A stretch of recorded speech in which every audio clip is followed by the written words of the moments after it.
El día que Artigas se emborrachó, el Sí, Cuarteto de Nos sí. es un muy Bueno. buen tema para introducir al momento que viene ahora, que se hace posible gracias a la amabilidad del profesor de historia José Buslón. José es salteño, es profesor, es historiador, es investigador, un hombre particularmente comprometido con la historia local o la historia regional, que también tiene una mirada muy interesante respecto al artiguismo.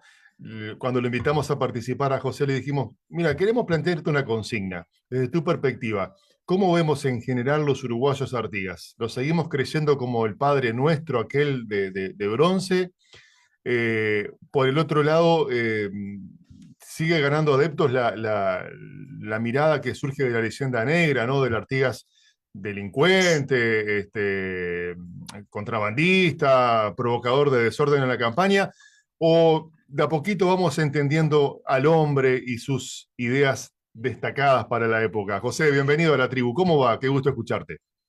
Bienvenido. ¿Qué tal? Buenos días, Eduardo. Bueno, buenos días también a quienes te acompañan en el Acá programa y a estamos los con oyentes Silvia, sí, de con Silvia, con Paysandú. Elu, sí. Eh, Lamentablemente Artigas cada vez lo vemos menos desde el conocimiento, ¿no? Hola, Sí, ¿Qué, sí, qué sí. quiere decir eso? ¿Que sí, cada vez estudiamos menos claro, Artigas? porque seguro, cada vez se estudia menos. A ver, cuando se empezó a estudiar Artigas, se lo comenzó desde la construcción de la creación del héroe, que es algo bastante antiguo, ¿no? Aquellas epopeyas, por ejemplo, donde relataban los héroes que trascendían las diferencias entre uno y otro. Y el Uruguay en su momento, durante el periodo de gobierno de Máximo Santo, necesitó construir un héroe, porque era un Uruguay que se estaba desangrando en esos enfrentamientos entre blancos y colorados. Por lo tanto, necesitamos a alguien que trascendiera a los partidos fundacionales. Oribe pertenecía al Partido Nacional, Rivera al Partido Colorado. La Valleja se identificó después con el Partido Nacional, por lo tanto no podía ser. Entonces, de ahí en más la figura de Artigas. Tanto así que le encomiendan a Blanes que de acuerdo a elementos, a frases, a algunos documentos, se imaginara Artigas, y es ahí donde Blanes hace esa construcción de ese Artigas en la ciudadela que no era de esa manera precisamente. Zorrilla San Martín escribe la epopeya patria y ahí el más empieza esa idea del mito fundacional y volverlo, como dice la canción que cantábamos en la escuela, para la patria un Dios. Ahora, la leyenda negra creo que tampoco es justa, porque la leyenda negra habla de elementos negativos de Artigas en un contexto donde esas personas tenían esos elementos porque eran las características de la época. La Valleja, por ejemplo, en más de una oportunidad llegó tarde a reuniones porque habiendo terminado algunas batallas, estaba degollando a los soldados que quedaban agonizando en el campo de batalla. Por eso que es tan célebre la frase de Artigas de curada a los heridos, clemencia para los vencidos, porque no es eso lo que pasaba. Claro. Ahora, ¿cuál es el problema entonces con Artigas? Bueno, es una construcción para generar un héroe que nos trascienda a todo, un elemento aglutinador, en un momento que el país lo necesitaba. Ahora el problema es lo que se hizo de Artigas, porque aquellos que se fanatizaron con Artigas construyeron un relato que es un relato incuestionable. Por ejemplo, ayer creo que se estaban retirando ya de la meseta aquellos que se reúnen ahí todos los años conmemorando aniversario de la muerte de Artigas, van a honrar al prócer. Ahora, Artigas no estuvo en la meseta. O sea, puede haber ido, pero no estuvo en la meseta. Artigas estuvo del Daimán 7 kilómetros para adelante, en el hervidero.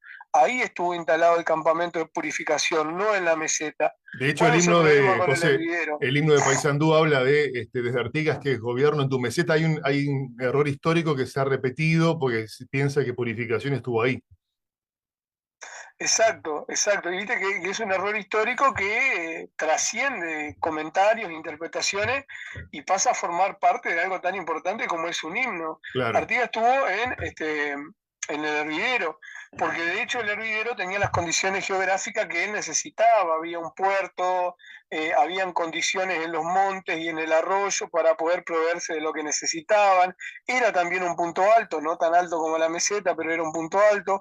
¿Cuál es el problema? Que el Estado quiso expropiar al hervidero y siempre se encontró con trabas, incluso mandó una misión de la Facultad de Arqueología a hacer una investigación allí por parte de la Comisión de Patrimonio. Pudieron hacer algunas indagatorias, pero los propietarios no le permitieron que avanzara mucho más. Entonces, claro, el lugar de encuentro es la meseta.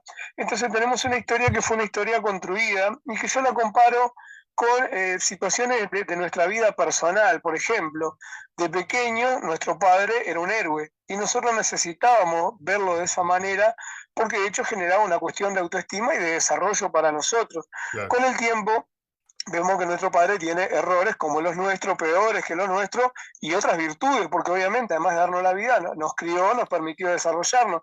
Entonces, ¿qué quiere decir esto? Bueno, tener una visión real, es una persona con aciertos, con errores, y desde ahí tengo que verlo. Nosotros como país, yo creo que hemos construido elementos identitarios que nos permite hoy tener una identidad fuerte sobre la cual aferrarnos. Por ejemplo, hemos vencido aquellas guerras fratricidas entre hermanos peleando divisa con divisa. Hemos confrontado a los modelos totalitarios, a las dictaduras, hemos salido ilesos, con algunas cosas por resolver todavía, obviamente. O sea, tenemos un montón de elementos identitarios que hoy hace que no necesitemos de la figura de Artigas, lo cual no quiere decir seguirlo recordando. Sí, pero como alguien más, presta atención a un detalle. Cuando Artigas se va al Paraguay, le pide a Gaspar Rodríguez de Francia, su enemigo acérrimo, que le da alojamiento. Que si no se lo da, él se va a quedar viviendo en los montes. Gaspar Rodríguez se compadece, no solo le da alojamiento, porque después Artigas pasa a formar parte del ejército paraguayo. Cuando en 1925 triunfa la Cruzada Libertadora, no eran 33, ni 34, ni 40, eran miles claro. que pelearon contra los brasileros, porque vos no derrocás al Imperio de Brasil con 33, claro. por más de... Por más garra charrúa que tenga. Sí. Mandan a la misión del Pino a contactarse con Artigas en Paraguay, diciéndole de parte de La Valleja que se ponga a cargo ahora de la revolución, porque el momento es propicio y la cosa viene bien. Artigas le dice que no, que él entiende que está bien donde está, que esta lucha ya no es su lucha y que por esa razón no siente interés de venir.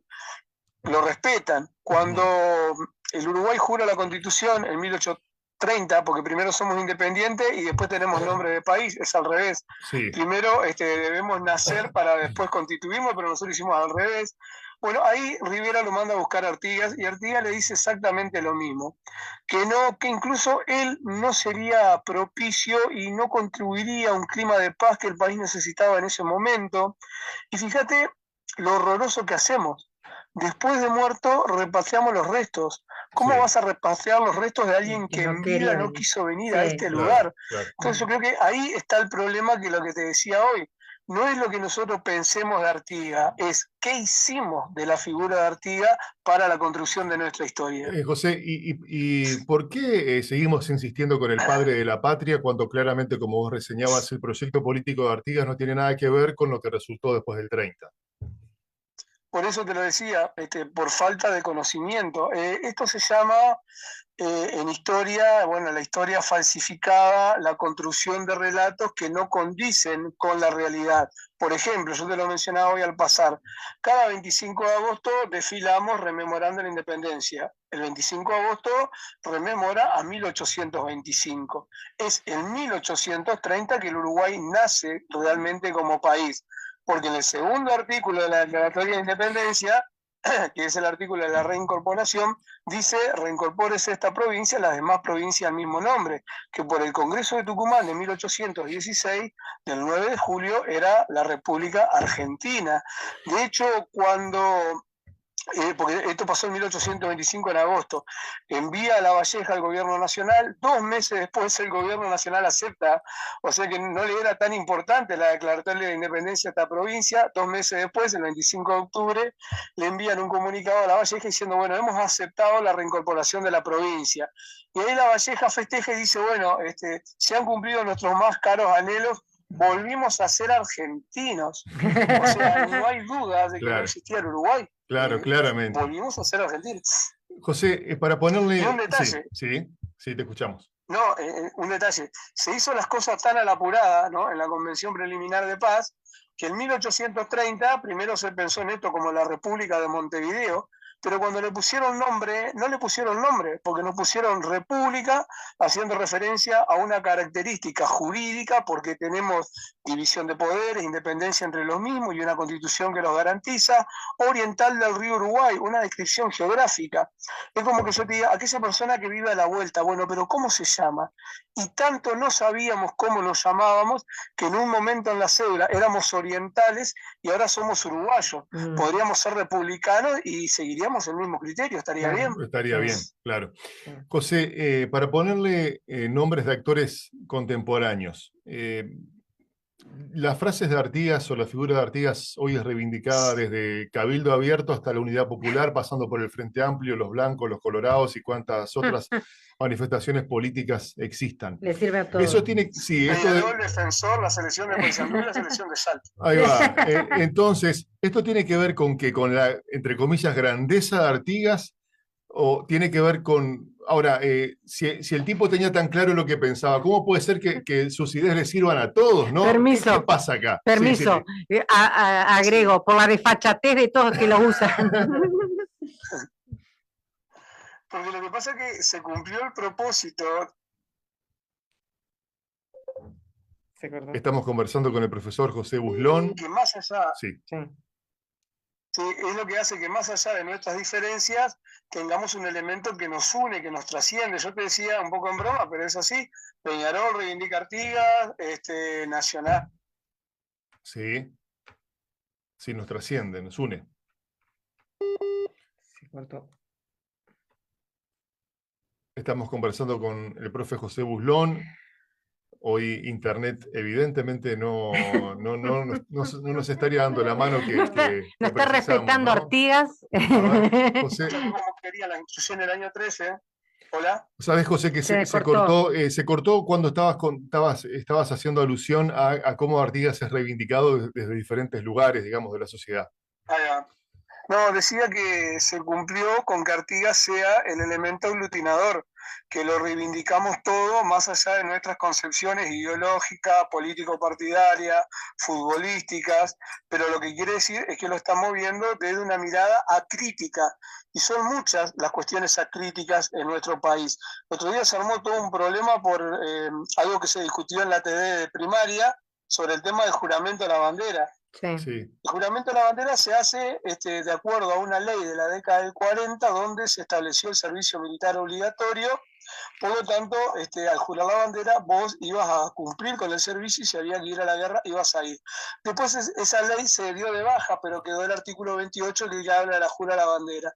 Si yo no quisiera que mi hijo jure la bandera, o un alumno no quisiera jurar la bandera, entonces no podría seguir cumpliendo con uno de los derechos que es el derecho al estudio, que está obligado hasta el tercer año de ciclo básico. Por lo tanto, si alguien dice yo no juro la bandera, ya no podría seguir estudiando y le estaríamos quitando un derecho fundamental, olvidando que un menor no puede asumir compromisos de ese tipo como es un compromiso de carácter estatal, jurídico, claro. No podría ser de ninguna manera. Por eso te digo que no solamente cómo nos hemos apropiado de algo que no es tal, sino las consecuencias que puede llegar a tener si efectivamente ponemos en la práctica esos principios que son principios anacrónicos, es decir, de situaciones y hechos que no se condicen con la realidad. ¿Y sos optimista de que en algún momento los uruguayos vamos a encontrarnos con la profundidad de Artigas? ¿O eso ya no es necesario, no es tan esperable, digamos? ¿Cómo te plantás frente a esta cuestión? Mira, yo creo que en función de aprender cosas y reivindicar valores, más allá de que lo que plantea la leyenda negra yo creo que es cierto, hay elementos importantes de Artigas que nosotros deberíamos conocer, ¿no? Por ejemplo, su plan económico, que era lo mismo que estaba planteando Colbert, Jean-Baptiste Colbert, en Francia, en la Francia Luis XIV. Entonces yo creo que tenemos mucho que aprender de Artigas, sin fanatismo. y hay otras cosas a cuestionar, sabiendo que se puede cuestionar y sin fanatismo. Ahora, ¿cuál es el problema? Yo creo que la historia nacional cada vez es menos aprendida y se la incorpora menos, porque al tener estos elementos que no encajan, hace que el aprendizaje de los jóvenes, que es donde tenemos nuestra primera aproximación al tema, no sea significativo, porque hay relatos que Claro, no cuadran. Por ejemplo, claro. Ortiga dijo vencer o morir, sea la proclama, y no venció ni murió, se fue a Paraguay. Entonces, bueno, ¿cómo contamos la historia? Artigas, por ejemplo, se incorporó a los 46 años al proceso revolucionario. Antes había estado haciendo otras cosas, ¿no? Se incorporó en 1811. En esas En otras cosas hay de 1800, todo, José. Contrabandeando. En esas otras cosas por hay de todo, ejemplo, claro. contrabandeando. Sí, sí. Mira, yo recuerdo una charla en Paysandú que dio en un congreso un profesor de historia de acá local, que estaba hablando de una investigación que hizo en la tapera de Melchor a Cuenca. Entonces dice, encontramos una olla que seguramente habría cocinado Artigas. Después dice, encontramos un cuchillo que seguramente sería Artigas. Y encontramos estos grilletes. Y se dio cuenta que quedó en Orsay, ¿no? Sí, Y dice, bueno, ustedes imagínense, yo no lo voy a estar diciendo. claro, Entonces, claro. tenemos que enfrentarnos a la realidad de esa manera, con una mirada crítica, sabiendo que ser cuestionadores no es merecedor de que te pongan contra el paredón y que todo este tipo de cosas debe reivindicarse con fuentes, con elementos contestables y objetivos, y que la identidad de la patria, bueno, tiene que ser la identidad de aquello que al pasar el cernidor quedó y no aquella patria idealizada.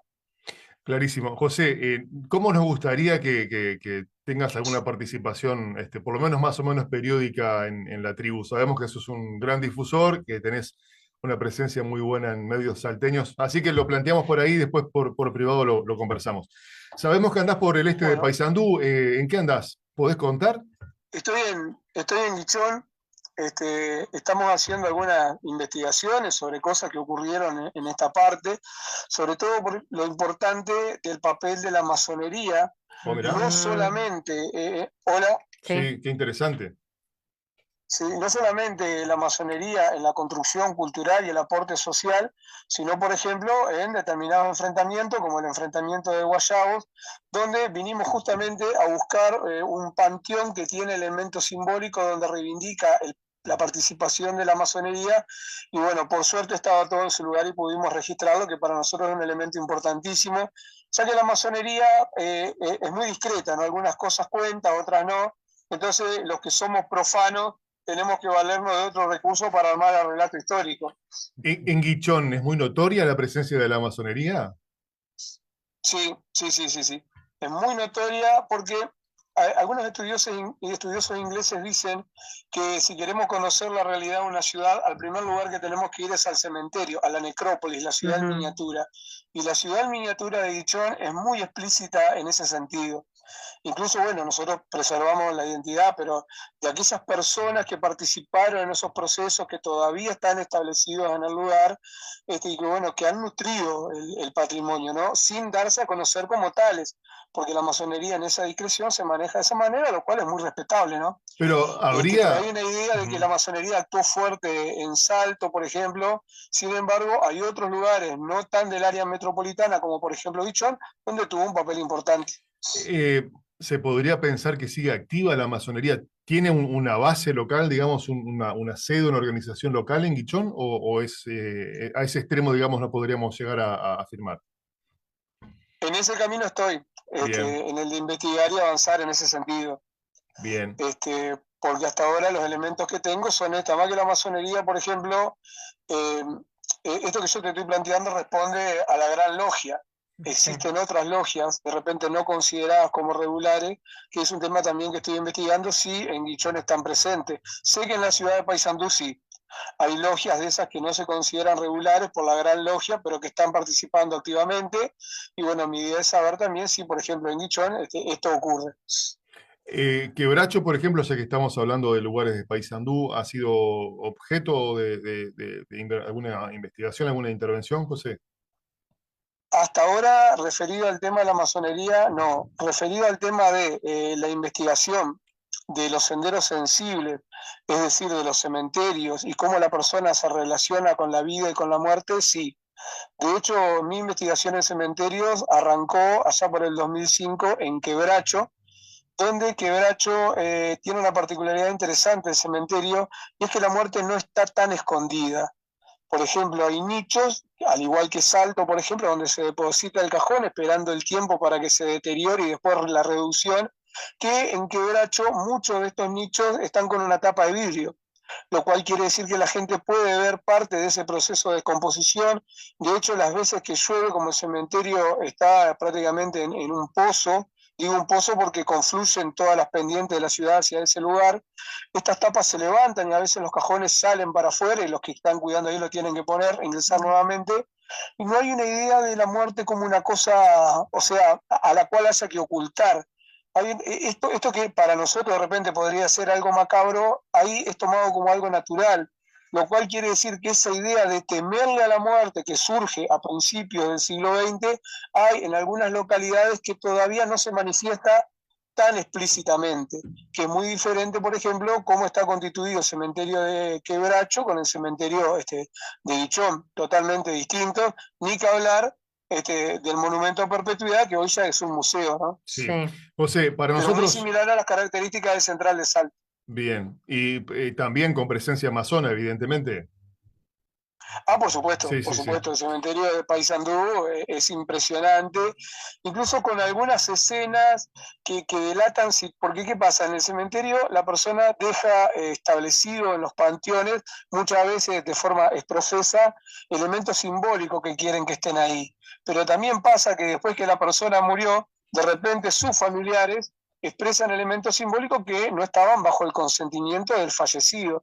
Y en el cementerio de Perpetuidad hay un monumento bien interesante de una persona que está sentado, ¿no? Estos patriarcas de antes, sentado en una silla, replegado. Al costado está su esposa, al lado de él Sí. están sus hijos, y adelante de él hay un pequeño que la esposa está señalando con el dedo. Sí, Ahí lo que está denunciando es que ese pequeño era no hijo. era hijo legítimo Era del hijo de él. matrimonio. Sí. Entonces, ¿esto lo conoces? Sí, lo conozco Es porque bien interesante. hice una obra de teatro donde hablé de esos ¿Cómo, personajes. cómo se llamaba el señor? Ay, lo estoy pensando Sí.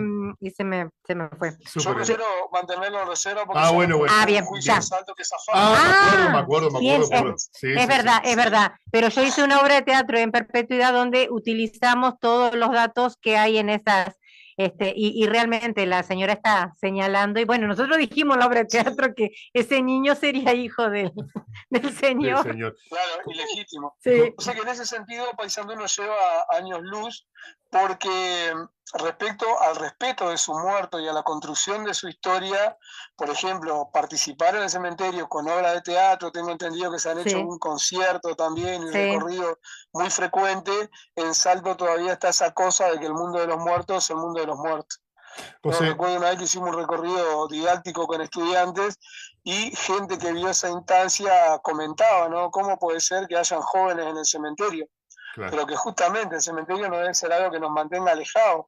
La muerte es la otra cara de la moneda y hay que conocerla para valorar la vida. claramente. José, súper agradecidos, encantados de escucharte. Contanos, por favor, las redes sociales para que la gente pueda seguirte bueno, estar atentos, por ejemplo, a lo que vas a sufrir de la jornada de trabajo de Guichón de este martes. ¿Cómo no? José Buslón, primer fase, es el Facebook, donde nos pueden seguir. También en TikTok, Abel Buslón, allí nos pueden seguir. Y en Instagram, con el mismo nombre, José Buslón y Abel Buslón, ahí también nos pueden seguir. Y de hecho, interiorizarse de otras investigaciones. Estuvimos hablando en un programa de televisión el miércoles pasado, donde tenemos una columna quincenal sobre la presencia de nazis en Salto, donde si bien Salto se caracterizó porque hubo un plan para ocupar el Uruguay desde Salto, la presencia en Paysandú fue mucho más fuerte. Sí. Y este miércoles que viene estaremos hablando de los ovnis en Aurora. Opa. Y algunos aportes que investigadores de los ovnis del momento hicieron llegar a Tona, al propietario del predio, dándole su interpretación de los sucesos, con una situación bastante contradictoria y compleja. Sé que ustedes sí. han estudiado la zona, Sí. pero desde otra perspectiva. Clarísimo. José, gracias, ¿eh? Como aporte voy a decir, Abrazo grande, Gordi. Como aporte Sí. voy a decir que las obras que están allí, como esta que marcamos en perpetuidad, fueron del arquitecto Juan del Vecchio. Juan del Vecchio. Gracias, José, un abrazo. Exacto. Que Bueno, pases bien. abrazo grande, bueno, muchas gracias a ustedes por el espacio. Que pasen bien. Un Encantados. saludo a todo Paysandú. Muchas gracias. El profesor José Buslón, profesor de historia, salteño, investigador, que está en el territorio de Paysandú, hoy en Guichón. Muy interesante, haciendo esa investigación sobre la masonería.